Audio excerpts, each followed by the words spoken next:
Paytm पर 100 रुपए प्राप्त हुए। दोस्तों, आप चाहें भारत के किसी भी कोने में रहते हो, ये आवाज आपके रोजमर्रा की जिंदगी का हिस्सा बन चुकी होगी। आपके मोहल्ले वाली मेडिकल शॉप से लेकर मॉल्स और किराने की दुकान तक आज के समय में हर जगह आपको ऐसे पेटीएम साउंड बॉक्सेस जरूर देखने को मिल जाएंगे। लेकिन अब सवाल उठता है कि जब QR कोड स्टिकर से हमारा काम इतनी आसानी से चल रहा था, तो आखिर पेटीएम के ये साउंड बॉक्सेस UPI के इस मार्केट में क्या ही कंट्रीब्यूट कर रहे हैं। साथ ही हम यह भी जानेंगे कि कैसे पेटीएम का ये मास्टर मूव कंपनी के लिए मानो पैसों का पेड़ बन चुका है। तो दोस्तों, सबसे पहले तो जरा इस न्यूज हेडिंग को देखिए। ट्विटर, जिसका नाम हाल ही में बदलकर X रख दिया गया है, इसके मालिक इलॉन मस्क इसे एक सुपर ऐप बनाने का सपना देख रहे हैं। इंटरनेट की दुनिया में सुपर ऐप हम ऐसी मोबाइल एप्लीकेशन या फिर वेबसाइट को कहते हैं जहां कस्टमर्स को लगभग सारी सर्विसेज एक ही प्लेटफॉर्म पर मिल जाए। अब ये पहली बार नहीं है जब इलॉन मस्क के द्वारा सुपर ऐप बनाने की कोशिश की जा रही हो। आज से करीब 20 साल पहले उन्होंने अपनी कंपनी पेपाल के साथ भी यही एक्सपेरिमेंट किया था, पर वो इसमें कामयाब नहीं हो सके थे। लेकिन दोस्तों, जो काम दुनिया का सबसे अमीर इंसान नहीं कर पाया, भारत में ये काम काफी हद तक विजय शेखर शर्मा ने करके दिखा दिया है। जी हाँ, मैं बात कर रहा हूँ भारत की one of the most popular fintech company Paytm की, जहां आप mobile recharge, bill payment, FASTag recharge और UPI पेमेंट की तरह ही बहुत सारे सर्विसेज का फायदा उठा सकते हैं। बिजनेस वर्ल्ड में विजय शेखर शर्मा की खूबियों का अंदाजा आप इसी बात से लगा सकते हैं कि जो अशनीर ग्रोवर बिजनेस फाउंडर्स की छोटी से छोटी गलती पर भी उन्हें लताड़ लगाने का कोई मौका नहीं छोड़ते, इंटरनेट पर वो भी विजय की तारीफ में कसीदे पढ़ते नजर आ जाएंगे। बट मेरे को लगता था कि यार विजय में जो एनर्जी है ना, वो अलग अलग लेवल की है। मतलब वो दिखती थी कि जो पैशन है, जो एनर्जी है, वो बहुत ही अलग लेवल की थी। लेकिन दोस्तों, पिछले कुछ सालों में पेटीएम जिस दौर से गुजरा है, वो विजय शेखर शर्मा की इस रेप्यूटेशन के साथ जस्टिस करता नजर नहीं आता है। साल 2021 में आए पेटीएम के IPO के बाद इसके इन्वेस्टर्स को 70% तक का लॉस झेलना पड़ा था और पिछले 2 सालों में इसने 4000 करोड़ से भी ज्यादा के लॉसेस किए। हालांकि इस बुरे टाइम में पेटीएम की कुछ सर्विसेज ऐसी थी जिन्होंने इनके रेवेन्यू में लगातार कंट्रीब्यूट किया और कंपनी को सरवाइव करने में मदद की। और दोस्तों, पेटीएम का एक ऐसा ही प्रोडक्ट है पेटीएम साउंड बॉक्स। अब साल 2016 के डीमोनेटाइजेशन के बाद पेटीएम ने किस तरह मार्केट में अपने फर्स्ट मूवर एडवांटेज का फायदा उठाया, ये तो मैंने आपको पेटीएम के राइज एंड फॉल वाले अपने वीडियो में पहले ही बता दिया है। लेकिन दोस्तों, उसी टाइम पेटीएम ने एक ऐसी गलती कर दी थी जिसने कि उनके बिजनेस की नींव हिलाकर रख दी थी। एक्चुअली NPCI ने UPI को लॉन्च कर दिया था, जिसकी मदद से direct bank to bank payment भेजना आसान हो गया और पेटीएम जिस वैलेट मूड पर चलता था, उनकी पॉपुलैरिटी कम होने लगी। लेकिन यहाँ पर पेटीएम ने अपने खुद के वैलेट को ही बेस्ट मानते हुए इतनी जल्दी UPI को एक्सेप्ट नहीं किया और यही वजह थी कि उनके ज्यादातर यूजर्स उनके कॉम्पिटिटर्स जैसे कि जीपे और फोन पे पर चले गए। हालांकि बाद में पेटीएम ने अपनी गलती स्वीकार की और प्लेटफॉर्म पर UPI को भी ऐड कर दिया। लेकिन जब तक पेटीएम को अपनी गलती रियलाइज होती, तब तक काफी देर हो चुकी थी। हालांकि वो कहते हैं ना कि जब जागो तभी सवेरा। अब रोड के किनारे सब्जी की रेडी लगाने वाले से लेकर बड़े बड़े मॉल्स तक UPI टेक्नोलॉजी अपने पैर पसार रही थी और बाकी के कंपनीज जहां ज्यादा से ज्यादा मर्चेंट्स तक अपने QR कोड को पहुंचाने में लगे थे, वहीं पेटीएम को मार्केट में एक यूनिक बिजनेस अपॉर्चुनिटी नजर आई। साल 2019 में पेटीएम अपना साउंड बॉक्स लेकर आता है, जो कि पेटीएम के QR कोड से मर्चेंट को रिसीव हुई पेमेंट का ऑडियो कंफर्मेशन देता है। लेकिन अब सवाल उठता है कि आखिर इस डिवाइस की जरूरत ही क्या थी और ये मर्चेंट की कौन सी प्रॉब्लम को सॉल्व कर रहा था। अब दोस्तों, इस बात को समझने के लिए हमें एक दुकान के ट्रेडिशनल कैश फ्लो को एनालाइज करना होगा। एग्जांपल के लिए, अगर कोई ऐसी दुकान या डिपार्टमेंटल स्टोर है जहां कस्टमर्स काफी ज्यादा आते हैं, तो फिर इसे एक अकेले इंसान के द्वारा नहीं संभाला जा सकता।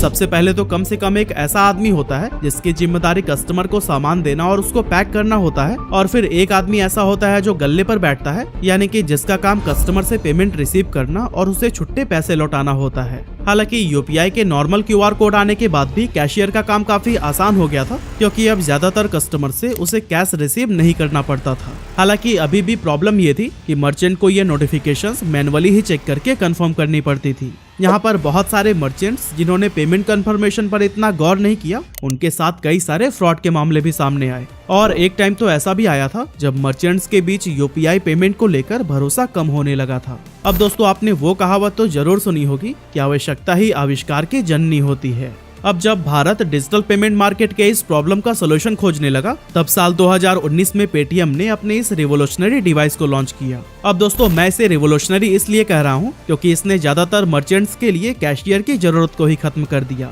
पेटीएम साउंड बॉक्स के आने के बाद से जब भी कोई कस्टमर पेटीएम के QR कोड को स्कैन करके पेमेंट करता था तो फिर ये डिवाइस तुरंत मर्चेंट को पेमेंट की ऑडियो कंफर्मेशन देता है और उसके अकाउंट में क्रेडिट हुए अमाउंट को भी बताता है। मतलब कि अब मर्चेंट को बार बार पेमेंट कंफर्मेशन के लिए अपना मोबाइल या फिर PC चेक करने की जरूरत नहीं थी। इससे न सिर्फ मर्चेंट का टाइम सेव हुआ बल्कि उनके कस्टमर सर्विसेज में भी बहुत इंप्रूवमेंट हुआ।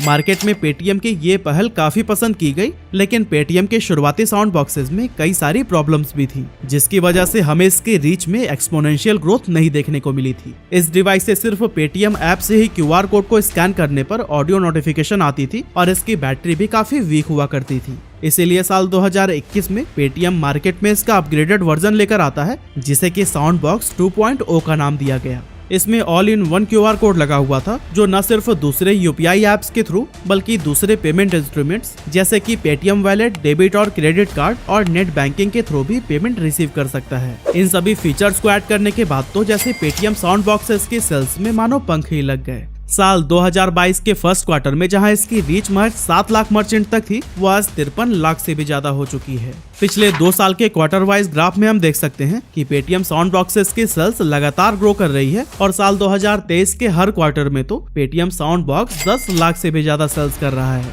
इसी के साथ पेटीएम मार्केट के 18.9% मर्चेंट्स के पास अपना ये डिवाइस पहुंचा चुका है। लेकिन अब सवाल उठता है कि इतनी ज्यादा रीच हासिल करने के बाद पेटीएम अपने साउंड बॉक्सेस से पैसे कैसे कमा रहा है। तो दोस्तों आपको बता दूं कि पेटीएम का ये साउंड बॉक्स इनकी फाइनेंशियल सर्विसेज का हिस्सा है, जो कि इस कंपनी के रेवेन्यू में 62% कंट्रीब्यूट करता है। अब दोस्तों QR कोड की तरह पेटीएम साउंड बॉक्सेस फ्री नहीं है, बल्कि इसका बिजनेस सब्सक्रिप्शन मॉडल पर काम करता है। पेटीएम इसके इंस्टॉलेशन के लिए 299 रुपए की वन टाइम फी चार्ज करता है, साथ ही इसका मंथली सब्सक्रिप्शन चार्ज भी 125 रुपए है। अब जैसा कि मैंने आपको पहले ही बताया कि पेटीएम पर करीब 53 लाख साउंड बॉक्स यूजर्स हैं और इस तरह से हर यूजर महीने का 125 रुपए पे कर रहा है। मतलब कि पेटीएम इस सर्विस से हर महीने करीब 66 करोड़ रुपए कमा रहा है, जो कि साल का करीब 800 करोड़ रुपए बनता है। अब दोस्तों फाइनेंशियल ईयर 2023 के रिजल्ट पर अगर नजर डालें तो फिर पेटीएम की वेबसाइट के अकॉर्डिंग उनका रेवेन्यू फ्रॉम ऑपरेशंस करीब 7,990 करोड़ रुपए रहा है और इस तरह से पेटीएम साउंड बॉक्सेस उनके रेवेन्यू में करीब 10% कंट्रीब्यूट कर रहा है। आपको जानकर हैरानी होगी कि अब तक पेटीएम के इन साउंड बॉक्सेस के जरिए 13.2 लाख करोड़ रुपए से ज्यादा पैसे का लेन देन किया गया है, जो कि अपने आप में बहुत बड़ा फिगर निकल कर आता है।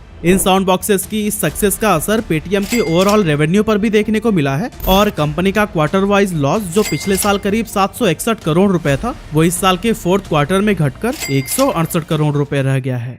दोस्तों डेक्कन हेराल्ड में पब्लिश इस आर्टिकल की अगर माने तो भारत में फिलहाल 8.5 करोड़ क्रेडिट कार्ड यूजर्स हैं, जो कि पिछले साल के मुकाबले 1 करोड़ से बढ़ चुके हैं। साथ ही हमारे देश में क्रेडिट कार्ड का यूजेस डेबिट कार्ड को भी पीछे कर चुका है। ऐसे में मर्चेंट्स को डेली बेसिस पर कई सारे ऐसे कस्टमर्स का सामना करना पड़ता है जो कि क्रेडिट कार्ड या फिर डेबिट कार्ड से पेमेंट करना चाहते हैं। पेटीएम मार्केट के इस बदलते ट्रेंड के प्रति भी पूरी तरह से जागरूक नजर आ रहा है और हाल ही में कंपनी ने पेटीएम कार्ड साउंड बॉक्स नाम का एक डिवाइस भी लॉन्च किया है। इसकी मदद से मर्चेंट्स डोमेस्टिक और इंटरनेशनल सभी तरह के डेबिट और क्रेडिट कार्ड से पेमेंट को एक्सेप्ट कर सकते हैं। और हाँ, शायद आपको ये पता नहीं होगा कि पेटीएम अपने बिजनेस ऐप की मदद से इन सारे पेमेंट्स को ट्रैक करता है और फिर मर्चेंट्स को कई तरह के स्टैट्स और एनालिटिक्स भी प्रोवाइड करता है, जो कि उन्हें अपनी सेल्स को समझने और इन्वेंट्री को मैनेज करने में काफी मददगार साबित हो सकते हैं। लेकिन दोस्तों अब सवाल उठता है कि पेटीएम का साउंड बॉक्स इसके सुपर ऐप बनने की राह में क्या कंट्रीब्यूट कर रहा है। तो दोस्तों आपको बता दूं कि ये जो छोटा सा साउंड बॉक्स है ना, जो कि काउंटर पर बस थोड़ी सी जगह घेरता है, ये पेटीएम को भारत के घर घर तक पहुंचा रहा है और लोगों के दिलों में इस ब्रांड के लिए ट्रस्ट को और बढ़ा रहा है। और दोस्तों बिजनेस का पहला उसूल भी पैसे कमाना नहीं बल्कि कस्टमर्स तक पहुंचना होता है। अब इस ट्रस्ट का फल पेटीएम को तब मिलेगा जब ये अपनी नई सर्विसेज और प्रोडक्ट्स लॉन्च करेंगे, क्योंकि उस समय उनके लॉयल कस्टमर इनको खरीदने के लिए 1 सेकंड भी नहीं सोचेंगे। साथ ही पेटीएम अपने इस पूरे फाइनेंशियल माया जाल से जो कस्टमर डेटा और एनालिटिक्स कलेक्ट कर रहा है, वो उन्हें दूसरे सर्विसेज को सेल करने में बहुत मददगार साबित होगा। वैसे दोस्तों आपको क्या लगता है, पेटीएम कब तक प्रॉफिटेबल हो जाएगा और क्या आने वाले सालों में ये कंपनी भी गूगल और एप्पल की तरह दुनिया को डोमिनेट करने वाली है? अपनी राय हमें कमेंट करके जरूर बताइएगा।